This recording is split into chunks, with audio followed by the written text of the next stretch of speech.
भगवान ने कहा कि तुम्हारा जो वैभव है वो समुद्र में समा गया है। तो सभी देवता मिलकर दैत्यों के साथ कूटनीतिक मित्रता करो, और जब कूटनीतिक मित्रता करोगे तो उससे सारा धन, वैभव, ऐश्वर्य और अमृत सब कुछ आपको मिलेगा और आप फिर ऐश्वर्यवान हो जाएंगे।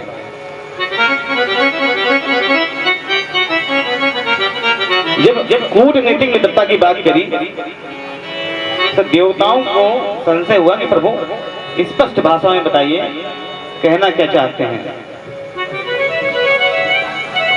भगवान ने कहा कि हरिओम ही संधेया सति कार्यार्थ गौरवे मूषक वर देवा यर्थस्य पदवीं गते।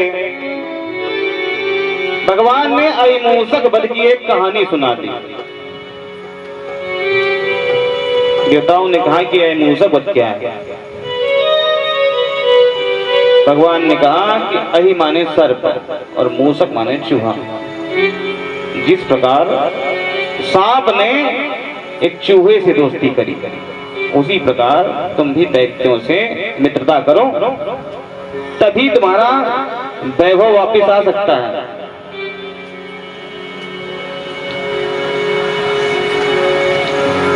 देवताओं को भगवान की बात समझ में आई।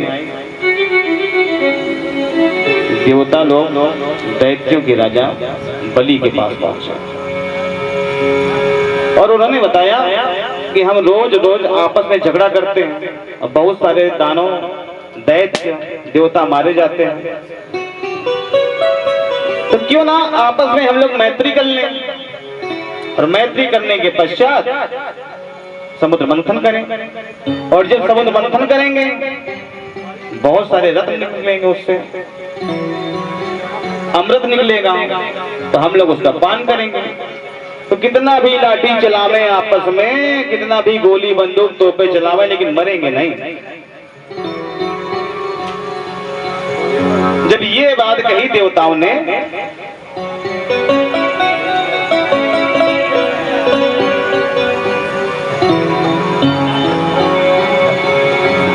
तो दैत्य देवताओं की बात से सहमत हो गए। दैत्यों ने और देवताओं ने मिलकर समुद्र मंथन का उद्योग प्रारंभ किया। तो सर्वप्रथम मंदराचल पर्वत की मथानी बनी। गिरिंचारोप्य गरुड़े हस्तेन केन लीलया, और वासुकी नाग की रस्सी बनाई।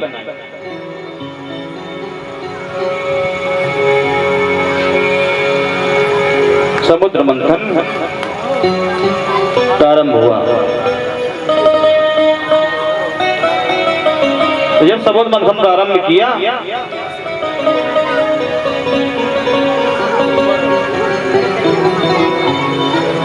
तो देवता दैत्य आपस में बात कर रहे हैं कि हम दोनों आपस में हैं तो भाई ही,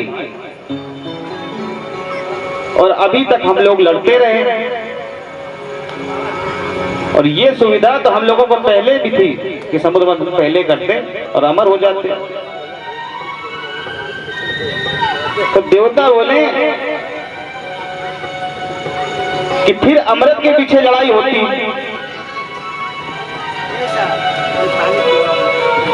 तो एक देवता उसमें बोल बैठा कि जो बड़े बाप का होगा वही अमृत पिएगा पहले।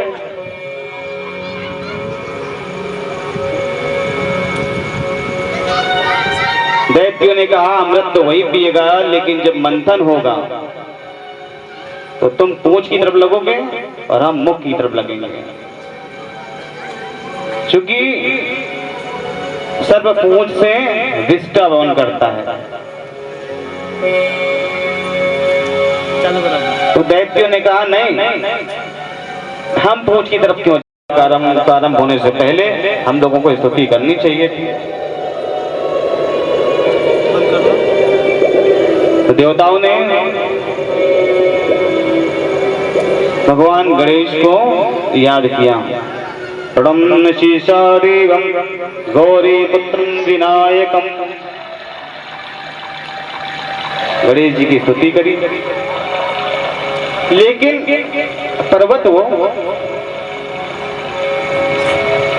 नीचे जाने से रुक नहीं रहा है। गणेश जी ने प्रकट होकर भगवान का स्तवन करने के लिए कहा। तो भगवान का जब स्तवन किया है देवताओं और दैत्यों ने, दोनों ने मिलकर, तो भगवान ने कच्छप रूप धारण किया। त्रिद्वा वपु कच्छप अद्भुतम महत प्रविश्य तोयं गिरिमुज्जहार। भगवान कच्छप के रूप में अवतार लिए हैं और पर्वत को अपनी पीठ पर धारण किया है। बोलिए कच्छप भगवान की जय। अब समुद्र मंथन प्रारंभ हुआ। देवता पूंछ की तरफ लगे हुए हैं और दैत्य मुख की तरफ। जैसे ही समुद्र मंथन प्रारंभ हुआ है, सर्वप्रथम वासुकी नाग के मुख से गरम गरम विष की लपटें निकलने लगी। अब दैत्यों को बड़ी ज्वाला लगी कि यार जल जाएंगे, हम लोगों को पीछे लगना चाहिए था, बड़े बाप के बेटे के चक्कर में आगे लग गए। देवताओं ने कहा, दैत्यों ने कहा कि ऐसा करो, कह दो कि हम मंथन नहीं करेंगे, हमको नहीं पीना है अमृत, ये छोड़ो।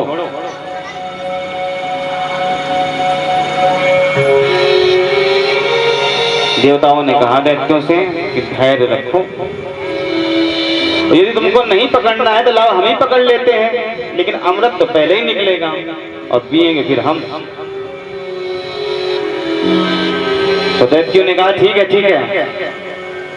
कोई बात नहीं, इतना बर्दाश्त किया है तो थोड़ा और सही। तो सर्वप्रथम समुद्र मंथन से हलाहल नाम का एक विष निकला।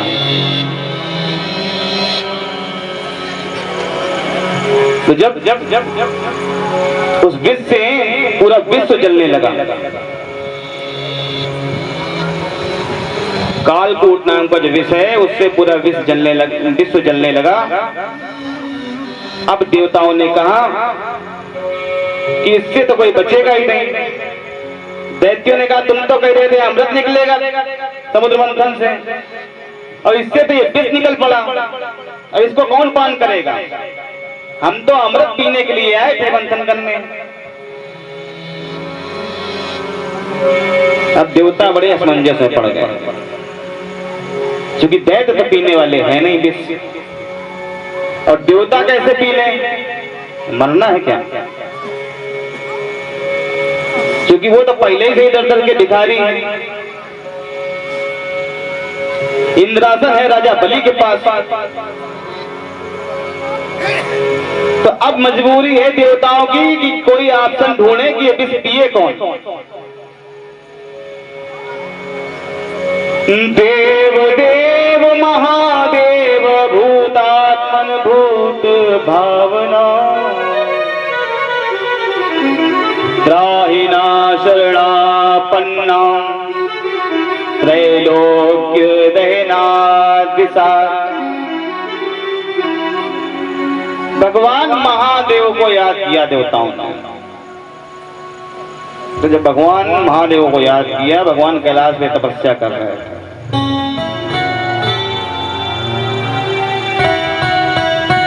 महादेव ने कहा कि मैया पार्वती से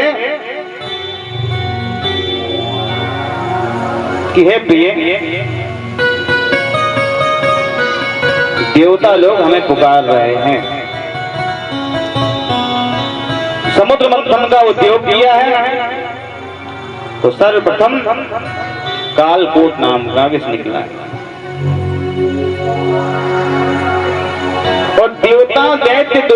स्वार्थवश किया है कि सबसे पहले अमृत निकलेगा तो हम दोनों पान करके अमर हो जाएंगे। तो क्या करें मैया, जाएं? हमको पुकार रहे हैं। तो माता ने कहा कि स्वामी हम नहीं कह सकते हैं कि आप जाओ, क्योंकि अपने पति के प्राणों की आहुति कोई पति पत्नी नहीं देती।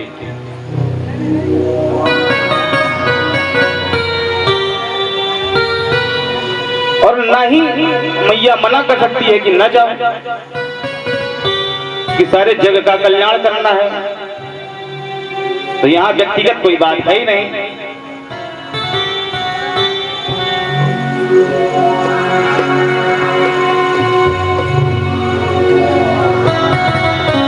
तो भोलेनाथ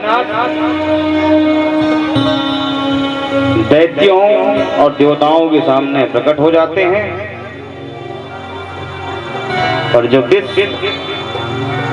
समुद्र मंथन से निकला है रगाल लगाकर मुंह खोलते हैं और मका लगाकर गट गट गट गट पी जाते हैं। बोले बाबा विश्वनाथ महाराज की जय।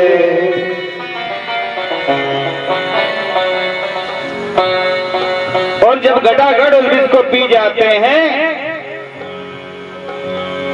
तो हृदय में वास करते हैं सीताराम भगवान। भोलेनाथ ने जैसे ही मुख में विष रखा है तब चिंता हुई कि विष अगर गर्दन से नीचे गया तो प्रभु को पीड़ा होगी, अब करें क्या। तो भोलेनाथ जी ने गर्दन में ही उस विष को रोक लिया। तो विष का प्रभाव इतना तेज है कि भगवान का कंठ नीला पड़ गया। तो भोलेनाथ जी का नाम पड़ा नीलकंठ। बोलिए नीलकंठ भगवान की जय।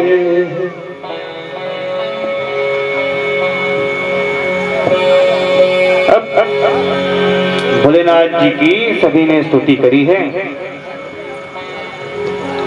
जैसे कि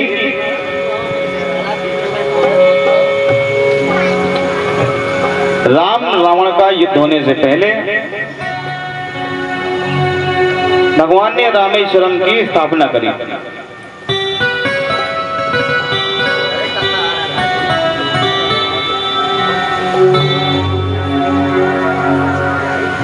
स्तुति का मतलब होता है प्रार्थना, और प्रार्थना जो करी जाती है बड़े सहज स्वभाव से करी जाती है। यहाँ पे देवता और दैत्य दोनों ही भगवान की प्रार्थना कर रहे हैं। तो उधर जब राम रावण का युद्ध हुआ है उससे पहले जब रामेश्वरम की स्थापना हुई है तो भगवान राम ने भी रामेश्वरम की स्तुति करी है, और रावण तो रोज ही करता है, लेकिन स्तुतियां दोनों अलग अलग हैं। तो जो स्तुति प्रभु श्री राम करते हैं आइए हम लोग भी कर लेते हैं। नमामि समीशान निर्वाण रूपम विभुं व्यापकं ब्रह्म वेद स्वरूपम।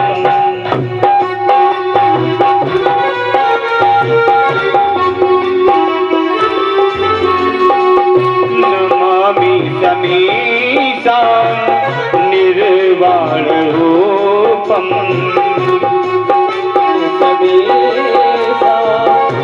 निर्वाण रूपम विभुं व्यापकं ब्रह्म वेद स्वरूपम।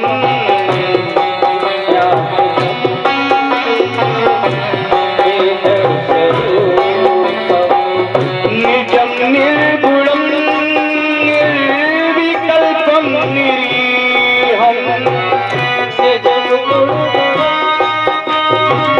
कल्पं निरीहं चिदाकाश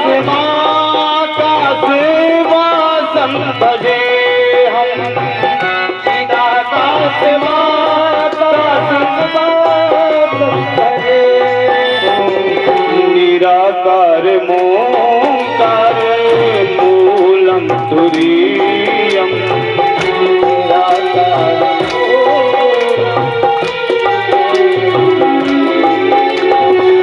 गिरा ज्ञान गोतीत नीशम गिरीशम गिरा ज्ञान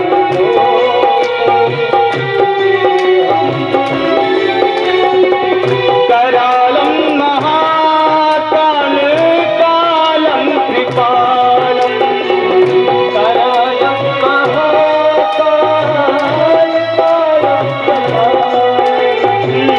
गोलागार संसार पारम न तो हम गोलागार संसार पारम न तो तू सारा दिशंता से गौरम गंभीरम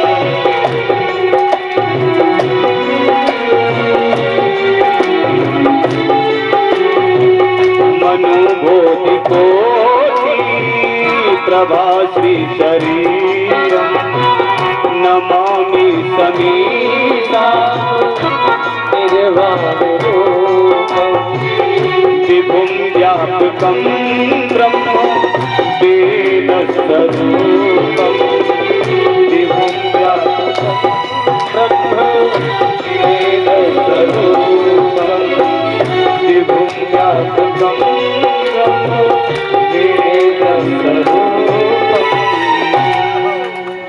देवताओं ने ऐसे स्तुति करी भगवान। अब दैत्यों ने कहा कि इस तरीके से हमको स्तुति करना नहीं आता, क्योंकि इतना सहज स्वभाव दैत्यों का नहीं है।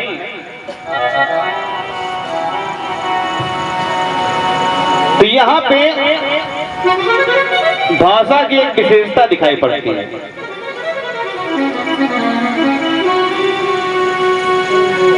भगवान प्रभु श्री राम ने बड़े ही सहज स्वभाव से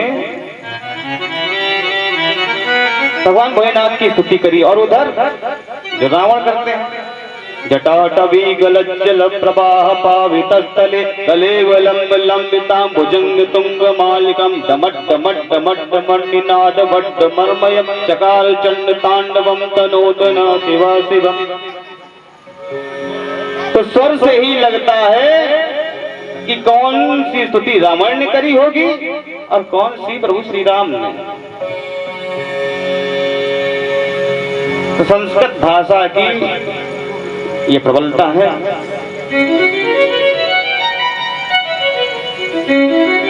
जिसको सुनने मात्र से ही पता चल जाता है किसके द्वारा कौन सा शब्द कहा गया।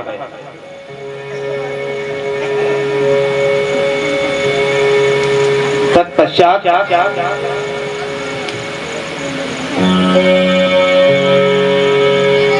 नाम प्रभाव जान शिवनी को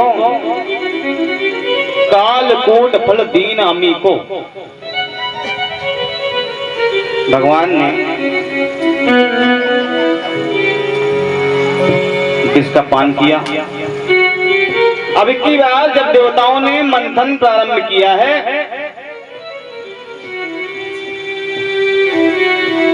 तो कामधेनु गाय निकली जो ऋषियों को दे दी गई।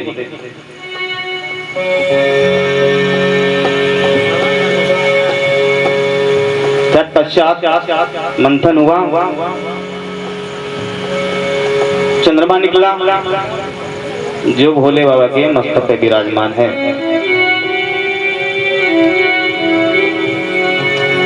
चंद्रमा में शीतलता होती है, कंठ में विष को रोक के रखा है, तो विष की गर्मी से भोले बाबा का जो मस्तिष्क है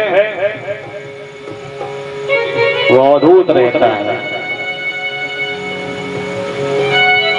शक्कर स्वभाव है भोले बाबा का, तो मस्तिष्क की गर्मी शांत रहे, इसलिए चंद्रमा का वास भगवान के सर पर है। उच्चैश्रवा नाम का घोड़ा निकला जो राजा बलि को दे दिया गया। ऐरावत हाथी निकला जो इंद्र को प्रदान किया गया। कौस्तुभ मणि निकली जो साक्षात नारायण को दी गई। रंभारिक अप्सरा निकली हैं जो स्वर्ग में चली गई। पारिजात कल्पवृक्ष भी स्वर्ग में ही गया।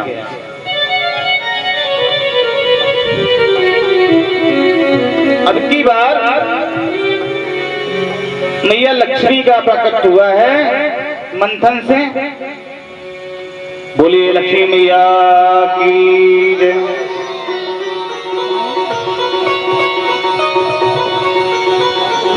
तो सभी देवता और दैत्य चकित हो गए।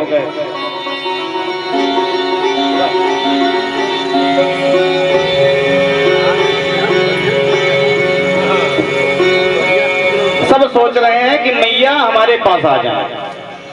दैत्य अपने लिए तैयार है और देवता अपने लिए तैयार है।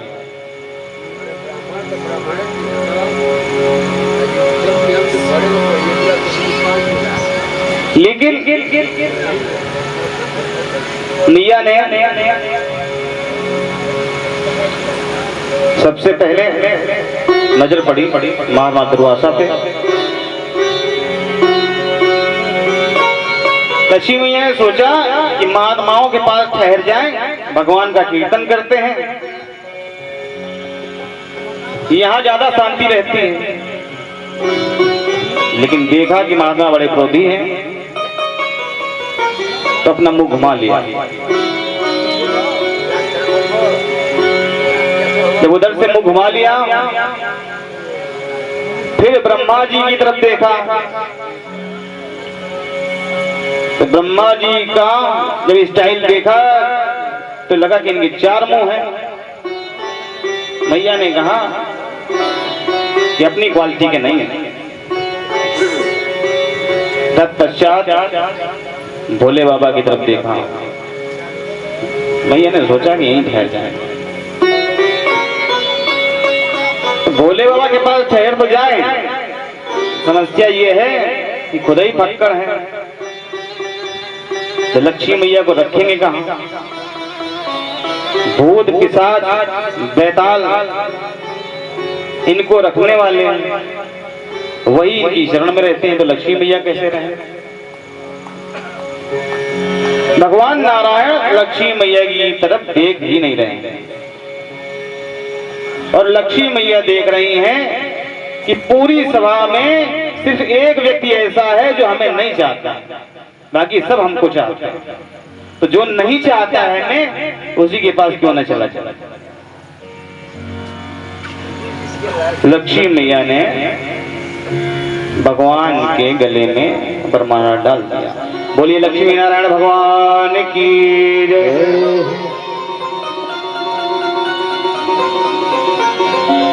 इससे ये शिक्षा मिलती है कि लक्ष्मी मैया के पीछे ज्यादा ना भागिए, और जो लक्ष्मी के पीछे भागेगा लक्ष्मी उससे उतना ही दूर जाएगी। कर्मों पे भरोसा रखिए, लक्ष्मी मैया अपनी कृपा अपने आप पे बरसाएंगे।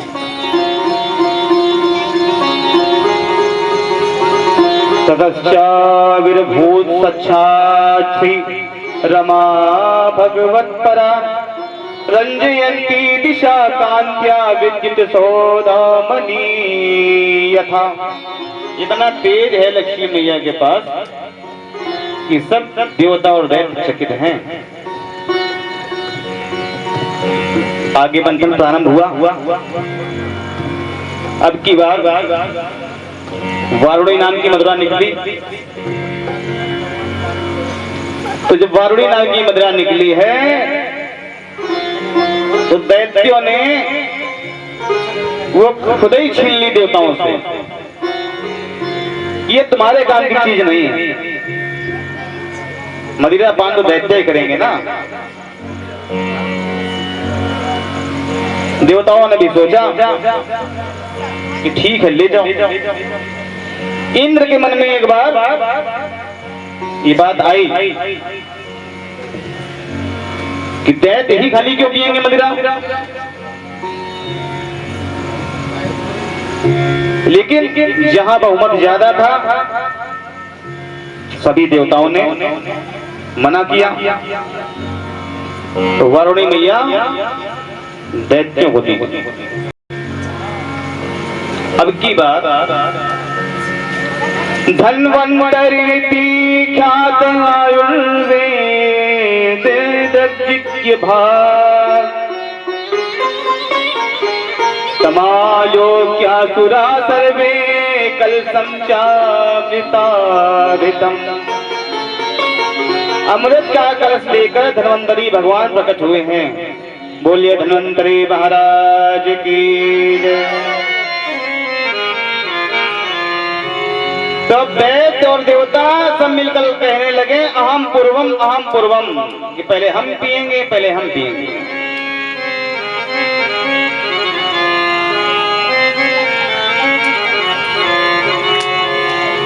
देवताओं और दैत्यों में झगड़ा होने लगा कि जिसके पीछे इतना समय लगा, इतना कष्ट झेला दैत्यों ने,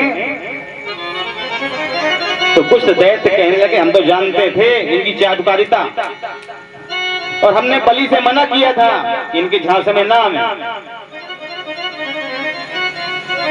धन्वंतरि भगवान ने देखा कि दैत्य बलिष्ठ हैं, तो अमृत का कलश लेकर भाग खड़े हुए। जो अमृत का कलश लेकर भाग खड़े हुए, तो दैत्य पीछे पीछे भाग रहे हैं, उनके पीछे देवता भी भाग रहे हैं। तो उससे कुछ बूंदें पृथ्वी पर गिर गई। हरिद्वार, नासिक, उज्जैन और प्रयागराज, इन 4 जगह उस अमृत के कलश से कुछ बूंदें गिरी हैं, जहां पे आज की डेट में कुंभ पड़ता है।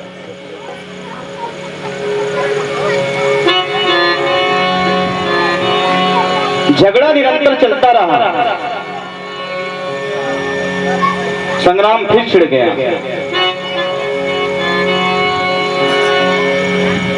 तो भगवान ने सोचा कि ये फिर आपस में लड़ेंगे, जूझेंगे। तो भगवान ने मोहिनी का स्वरूप बनाया। बोलिए मोहिनी भगवान की जय। और जब मोहिनी का स्वरूप बनाया तो उस सभा में प्रकट हुए, दैत्य अमृत का नाम भूल गए और मोहिनी को निहारने लगे।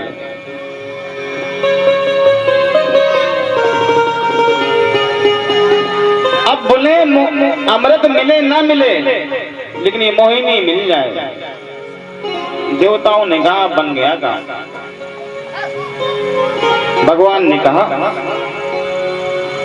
कि सबको अमृत पीने को मिलेगा, यदि तुम लोग चाहो तो ये झगड़ा बंद हो जाए, तो क्यों ना हम अमृत अपने हाथों से सबको पान कराते हैं। बलि ने कहा इससे अच्छा क्या हो सकता है कि एक मोहिनी अपने हाथों से हमको अमृत पिलाए, तो उसका तो दूना असर आएगा।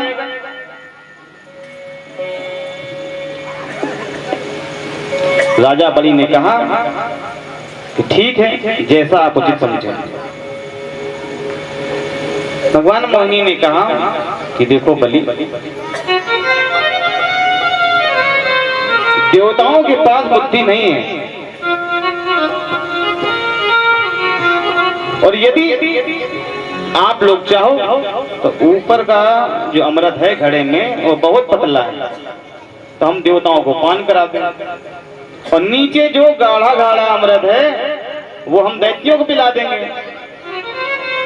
तो एक पंक्ति में दैत्यों को बिठा दिया और दूसरी पंक्ति में देवताओं को।